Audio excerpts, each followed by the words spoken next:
Balcony garden watering fails in a different order to a normal plot. Come with me 6 floors up. A mate from the depot keeps his whole garden on a balcony.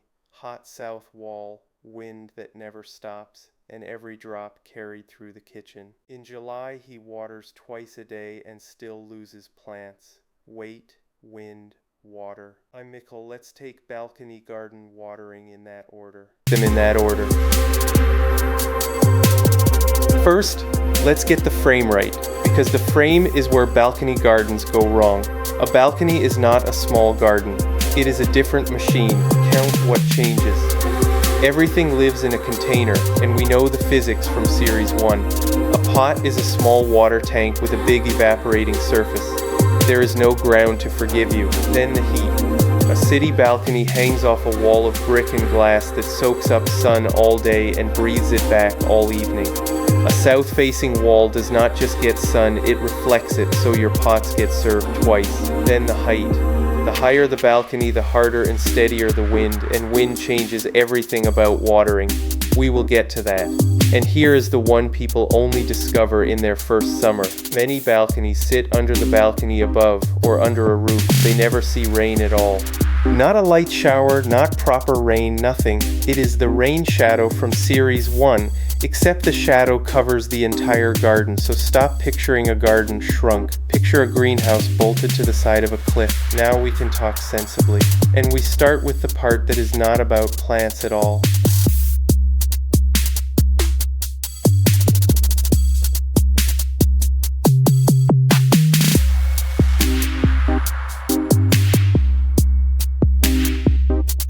Every bus I drive has a weight plate, maximum passengers, maximum load. Nobody at the depot treats it as a suggestion. Your balcony has a weight plate too. The difference is that it is not screwed to the railing, it is written in your building's paperwork. And here is what most people miss. The plants are the lightest thing out there.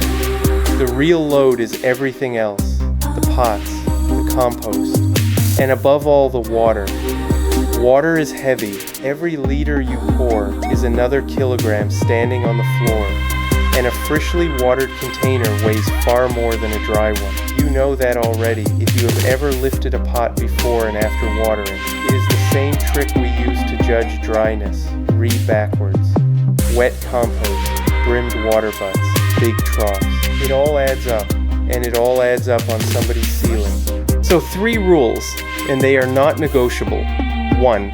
Do not take a generic number off the internet and treat it as your balcony's limit. The only number that counts is the one in your own building's documents. 2. If you cannot find that number and you are planning anything heavy, ask a structural engineer. It is a boring phone call. It is much cheaper than the alternative. 3. Nothing heavy hangs on the outside of the railing. If it fails inward, it ruins a pot. If it fails outward, it lands on the street. That is the whole safety lecture. It fits on one card.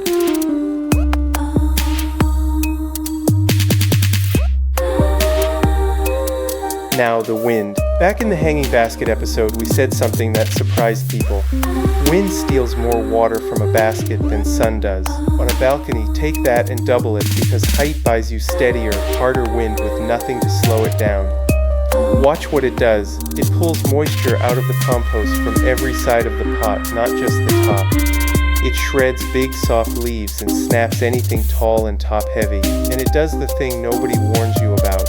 It moves your watering sideways. Up high, the fine spray from a watering can rose, or the drip from an overfilled pot, does not fall straight down. It drifts. And 2 floors below, somebody's washing is drying on a line. Your watering can reach the neighbors before it reaches your own saucer. So the defenses. Keep the heaviest pots low and against the building, not perched on ledges. Grow low and tough rather than tall and delicate, because the wind votes on your plant list whether you like it or not. Group the pots together exactly like the baskets episode. They shelter each other, and the cluster dries slower than any pot alone. And water at the base, slowly, close to the compost. No overhead spraying into a breeze. The wind cannot steal what you never gave it.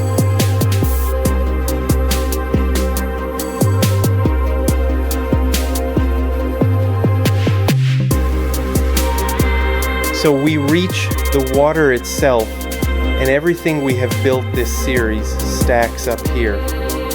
Container physics says a pot dries fast, a hot wall says faster.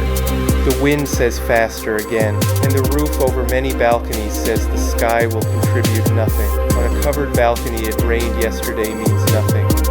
Your plants live in a country with no weather. Like the greenhouse, the balcony is on your schedule, not the skies. What does that schedule feel like? One gardener posted their all-container garden after a heat wave. Nearly 2,000 people applauded, and the caption underneath was 5 words. I'm so fed up of watering. That is the honest sound of a container garden in July. And on a balcony, the container garden is the whole garden. So make the grind smaller instead of harder. Size up the pots. A bigger pot holds a bigger tank, and it is the single most effective passive move you can make, straight from the baskets episode. Water in the morning, before the wall heats up and the day starts taxing every liter, and give every pot a saucer or a tray. It catches what runs through, buys the roots a second drink, and keeps your watering off the ceiling below. Just tip out anything still standing after half an hour, because roots sitting in water drown.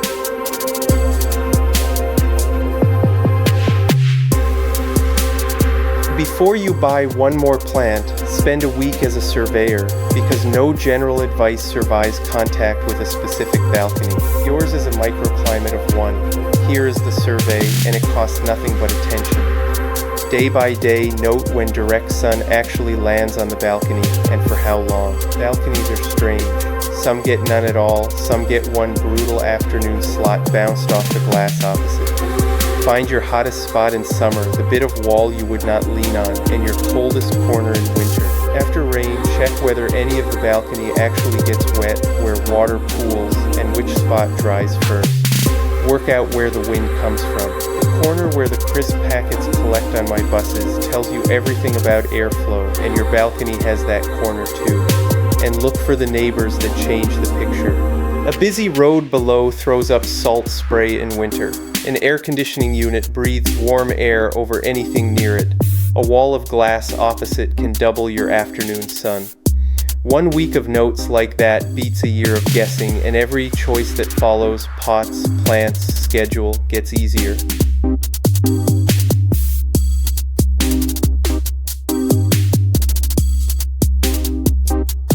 Now the order, because most balcony gardens are built exactly backwards.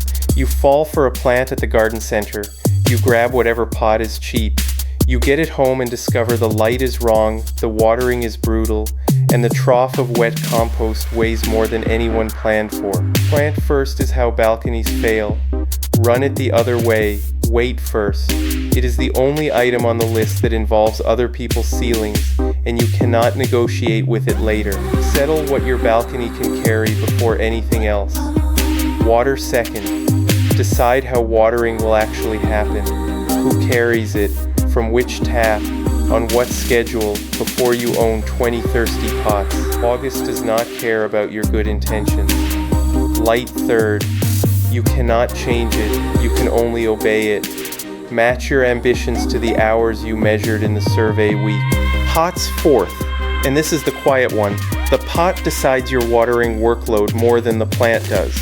Bigger pot, bigger tank, fewer waterings, more weight, which is why pots come after weight and water, not before. And plants last, not because they do not matter, but because a plant is the only thing on this list you can change in an afternoon.